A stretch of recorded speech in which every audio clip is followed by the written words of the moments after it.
Welcome back, listeners, to another thrilling episode of Red Hunt, where I, Red, delve into the roller coaster world of relationship stories found on Reddit. Get ready to buckle up and join the hunt. But first, don't forget to hit that subscribe button and let's dive in. Am I the antagonist for telling my birth mother to leave me alone?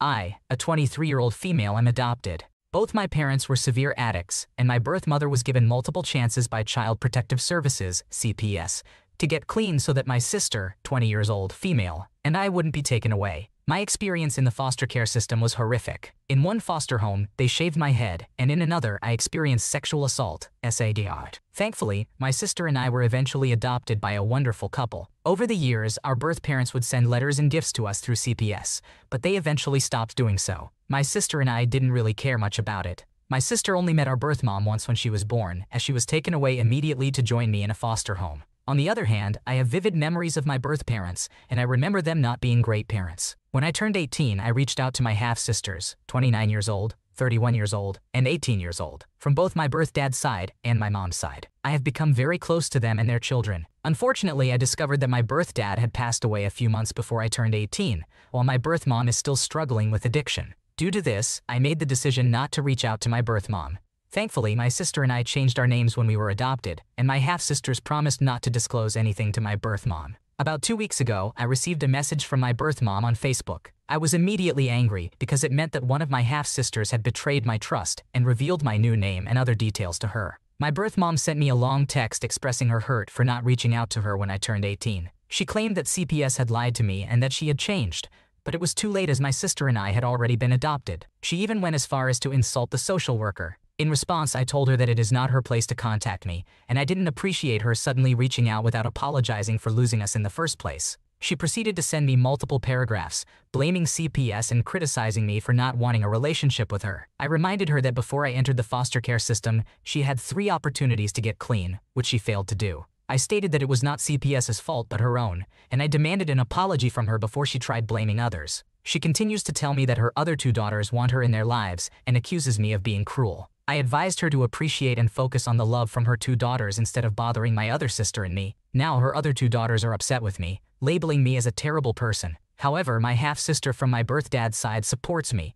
while my other sister remains indifferent. I don't believe I am being unreasonable. I think the decision to reach out to birth parents should always be made by the adopted child when they are ready. So am I the one at fault here? It's completely understandable that you would feel angry and betrayed by your birth mom reaching out to you without your consent. You have the right to make your own decisions about whether or not to have a relationship with her, especially considering your past experiences and her lack of responsibility.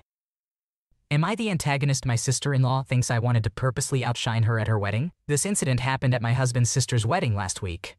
I want to clarify that I don't mean to boast.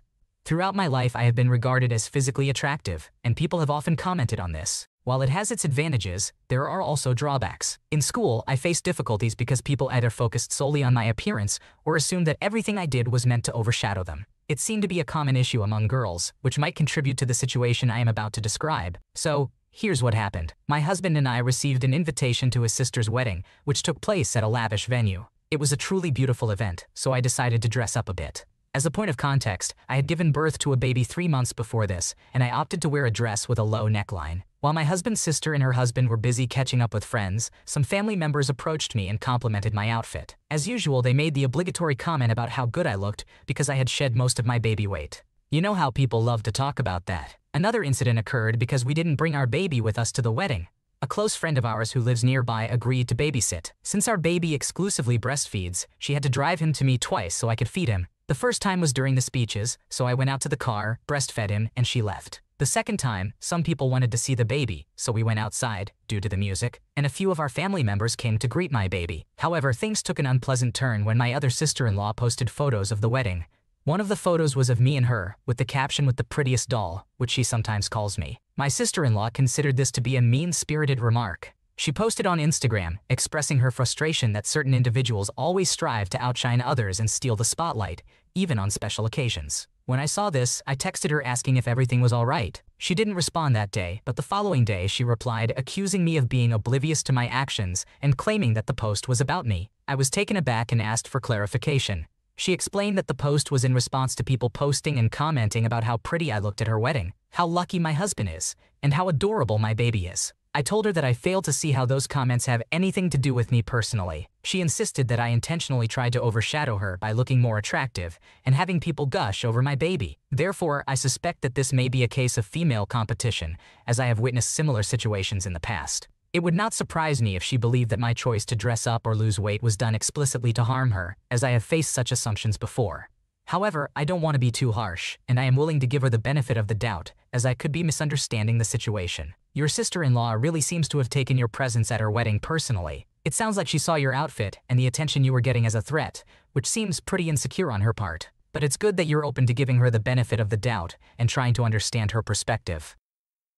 Am I the antagonist for kicking out my mother-in-law even though she meant no harm? My sister-in-law is a terrible person. My husband and the rest of his family do not speak to her. Some time ago, I was having a very nice day when a friend suddenly sent me a screenshot. It was a picture of someone on Twitter saying awful things about my children, aged 3 and 5. I was horrified because I don't post pictures of them on social media. My friend explained that person A, who insulted my kids, was arguing with person B, whose header was a picture of my children. Person A assumed they were person B's kids and insulted them as a response. My friend said she was pretty sure I wasn't person B because they had some strange things in their bio tweet history that I would never say or believe in. I informed my husband, and we were completely shocked, trying to figure out who person B was and why they had a picture of our children. Then it hit me that I had sent that picture of the kids to my mother-in-law, and I even checked our text messages to make sure. Mother-in-law had been staying with us for a week or so we waited for her to come home before my husband explained what had happened. She seemed concerned as well until my husband asked if she had sent that picture to anyone else. She immediately turned red and started avoiding eye contact and everything. Then she confessed that she sent it to my sister-in-law. In fact, she had been sending her several pictures of my children.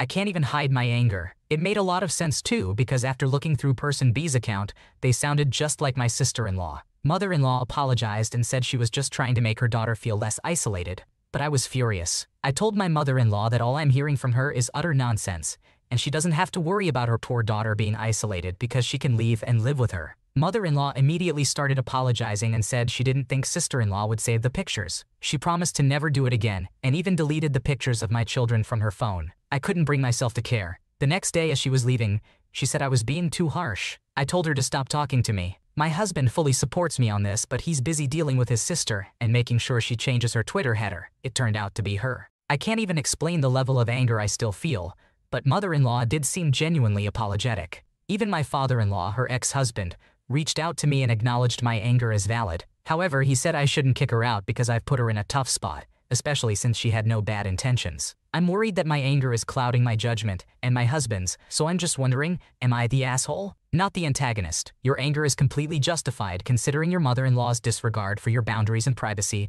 by sending pictures of your children to your sister-in-law without your consent. It's up to you to decide whether or not you want to forgive her, but it's important to make it clear that this behavior is unacceptable.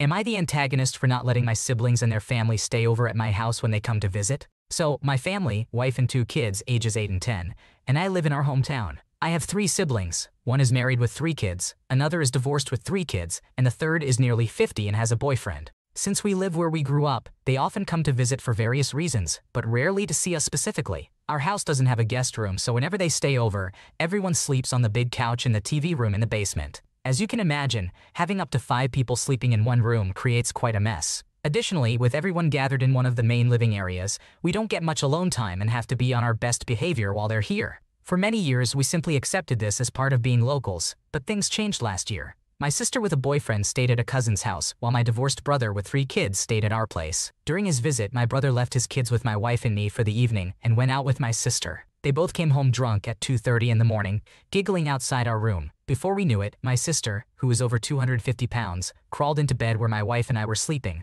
accompanied by her fat chihuahua. I'm not a dog person. Meanwhile, my brother and the boyfriend, whom we had never met before, were giggling in the hallway. My sister claimed she just wanted to give me a hug and express her love, despite our strained relationship, but I was yelling at them to leave. The next morning, none of them apologized for their behavior. Later that night, my brother dropped off his kids at our house at 9:30, went out, and didn't return until 2:30. At a family picnic by the lake the following day, I confronted my sister about how angry I was. Initially, she thought I was joking, but once I explained how violated I felt, she offered a weak apology. After that weekend, I made a vow not to let anyone stay at our house when they visit. Why should I be responsible for accommodating them just because I live in our hometown? It's worth noting that we're all over 35 years old, financially stable, and employed. So, am I the asshole for not wanting them to stay here? It's completely understandable that you don't want to have people stay over at your house after the uncomfortable and disrespectful experience you had with your sister and brother. You have the right to set boundaries and prioritize your own comfort in your own home, regardless of the fact that you all live in the same hometown. Am I the antagonist for telling my sister off for getting upset about me getting all our mom's valuables? I am a 33-year-old female. My mom passed away in August 2022 from esophageal cancer. To take care of her, I decided to quit my job as a home care aide once she was admitted to hospice. I already helped her every day since I lived with her and my dad. Unfortunately, I didn't receive any assistance. Although she had a great hospice team, they weren't there all day, every day. I took care of cleaning her, ensuring she had everything she needed, and coordinating with hospice. On the other hand, my dad coped by immersing himself in TV and ignoring the situation. During the final week of her life, I barely got any sleep since I had to administer her medications every hour. Despite the difficulties, it was worth it because she was my best friend. However, it was a highly traumatic experience, especially when she had to be turned to be cleaned. The sound of her screams will always haunt me. My 42-year-old sister couldn't come to help due to her weight, which limits her mobility. Even though she lived just 10 minutes away, she hadn't visited us in 5 years. By the time she finally came over, our mom was too out of it to engage in a conversation. Before she died, while still lucid, my mom expressed her wish for me to handle all her affairs after her passing. This included planning her celebration of life, arranging her cremation, and distributing her belongings. Furthermore, she wanted me to have her wedding ring, which cost $400, her diamond necklace earring set, which cost $349, and her 2014 Mazda 3 car, even though I don't drive. She said I could sell it if I didn't want to learn how to drive. As I chose not to drive, I'm selling the car to my dad's girlfriend's granddaughter for $3,000. However, my sister is incredibly jealous, which isn't surprising given her character. She claims her husband could sell it for $10,000 and they could receive a commission. I explained that we already have a buyer, but I agreed to pay her husband $150 to detail the car. My sister is upset that they won't profit from the sale and finally confronted me last night. She told me our mom would be upset if she knew I was selling the car for cash. I reminded her of what our mom wanted and that it was my responsibility. My sister remarked on how I always seem to get the valuable items while she only receives some of our mom's ashes and sentimental items. I admitted I didn't know what to say, but our mom specifically left those things for me. She hung up on me, so I sent her the following message before blocking her. "Excuse me, I'm the one who worked my ass off taking care of her in her final days. I held her hands as she passed away. Not you, not dad, not anyone else. It was me. So yeah, she gave me more than anyone else because I was the one there for her through it all. You didn't even attempt to visit for 5 whole years. So take your bitter attitude and stick it up your ass. I'm not going to argue with you. Feel however you want. I truly don't care. I have enough on my plate and no time for pity parties. Am I the asshole here? I'm questioning myself and feeling guilty. What do you all think? You sacrificed your job to become your mom's caregiver, and she explicitly told you that she wanted you to handle her affairs and have her belongings. Your sister's jealousy and lack of involvement in your mom's life are not your fault, and you have every right to sell the car as you see fit. Your priority should be taking care of yourself and processing your grief, not catering to your sister's entitlement. I feel sad that I will have no one at my wedding.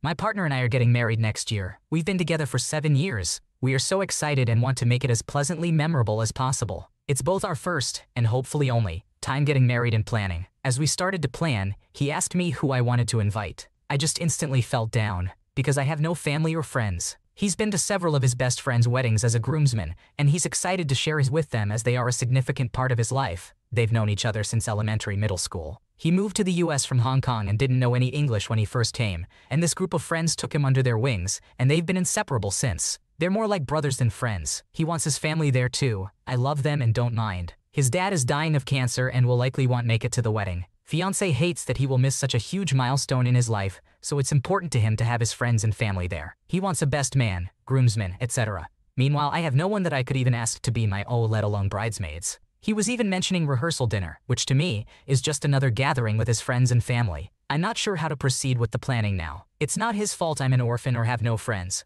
so I don't want to take away the wedding of his dreams due to my own feelings and ask for a more intimate one. It's our first, and hopefully only, time getting married, and I don't want him to have regrets. But at the same time, I feel guilty and sad that I have no one. Is it even possible to have a wedding with just the groom having family and friends there? I feel like I would be uncomfortable. Should I tell my fiancé about how I feel and ask for an intimate wedding? I'm sure he'll be disappointed. Hey, it's totally understandable that you're feeling down about not having anyone to invite to your wedding while your fiancé has a big group of friends and family. It's important to remember that this day should be special for both of you, so definitely have an open conversation with your fiancé about your feelings, and maybe explore the idea of having a more intimate wedding that feels comfortable for both of you. Communication is key here, and I'm sure he'll understand.